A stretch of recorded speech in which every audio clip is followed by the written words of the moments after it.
Today we're going to be unboxing the new RF 35mm 1.4 VCM lens by Canon.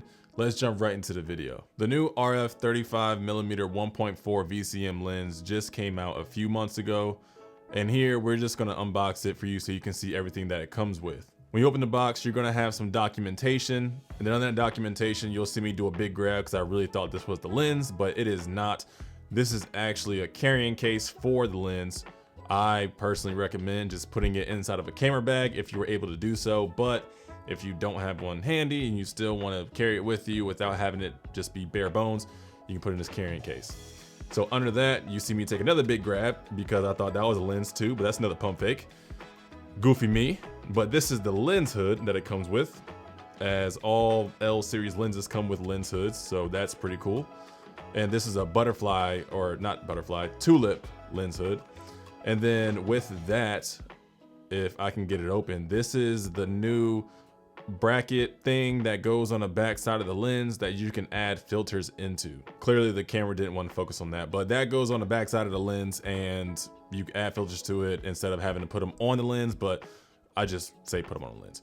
But anyway, now I take another big grab, and this is finally the lens. I finally get to it after all this roundabout stuff. So here is the 35mm 1.4 VCM lens from Canon. This is pretty. This is really beautiful. It's a really beautiful lens. I like the look of it. I like the ergonomics of it.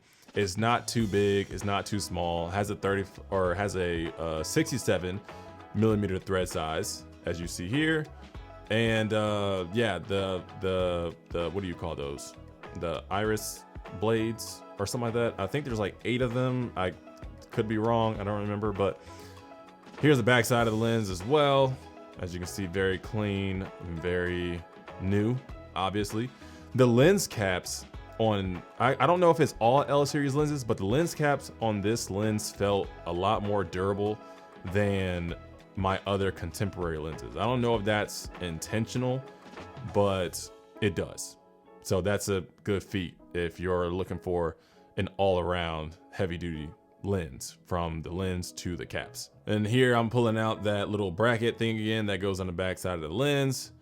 Really trying to figure out how to put it on, but once it finally goes on, that's how it goes in, and then you put that onto your camera, and it, you know, you put filters on it so you don't have to have anything on your lens. The only downside about this, in my personal opinion, is that you're going to have to take your lens off in order to change a filter. So you're going to be exposing your camera sensor more often than not. So that's why I recommend just putting a filter on the outside of your lens, just like a normal human, and going from there. You know, God forbid you gotta, you know, switch filters on top of your lens. To take this bracket thing off is kind of tricky. You kind of have to do like a squeeze and twist, because if you just try and twist it off, it won't work because there's like little brackets blocking it. So you kind of have to like squeeze and twist, and then it'll come off. It's really strange, and that's just another reason why I probably would never use that and just use regular 67mm thread size or bigger filters on this lens. But again, to each their own. And then looking at the lens itself, we got a bunch of buttons that we want to look at. This is the iris button. This is going to control our iris ring. We have this other button here. Not 100% sure what it does yet because I'm just now unboxing it. And then you have your autofocus and manual focus. And one thing to note about the iris ring is that obviously you have to hit the iris click in order for it to spin. Like it won't go off auto unless you have the iris button enabled, which if you don't know that and you're coming out the box and you're like, why doesn't this thing work? That's why you have to hit the iris button in order for it to turn. And don't mind my cat in the frame either. He just likes attention. But the only downside about this iris ring is it'll be great for video as far as changing aperture, so you won't have to do anything on the camera itself. However, a lot of times, or I guess if you're taking photos with it, it's easy to forget that like you have to control with the iris ring, unless it's on auto. If it's on auto, then you control the aperture with your camera, so you can use it. You can use it in auto and then not have to worry about that iris ring. But if you do want to use the iris ring, if you set it to like 2 and then you're trying to change something on your camera, it's not going to change. So just keep that in mind. But that is it as far as unboxing and what it comes with. So right now I have this lens in my hand. I'm going to take this hood off. Well, I don't really need to take it off. So I'm going to take this off, and we're going to see what the video quality looks like on this lens. So right now I'm recording on the 35mm 1.8 contemporary lens for Canon. So now I'm going to switch to this 35mm, and I'm going to have it wide open at 1.4 just so you can see what that depth of field looks like. And then I'll stop back down to 1.8 so to give it a more accurate view of like the 35mm 1.8 into this one. So yeah, let's shall we? Let's switch it out. Bow. All right, this is how it looks. I got a monitor right here, so I'm trying to see how it looks on the monitor, but I'm recording in log, so I really don't know. But this is how it looks at the 1.4 aperture mark. Tell me how it looks, because I won't know until I get into the computer. Like I said, I'm recording in log, and actually, if you're curious about the LUT I'm using in my color grading, it's the LUT I created. It's called the, I don't remember the name of it. I'll put it down here. I'll put it down here because I just created it yesterday. But I love it for my studio looks, and it works on other forms of stuff as well. Like whether it be in studio, outside, it works everywhere. So if you're interested in this LUT, it's not for sale yet, but if you're interested in it, then, you know, let me know and maybe I'll put it up for sale.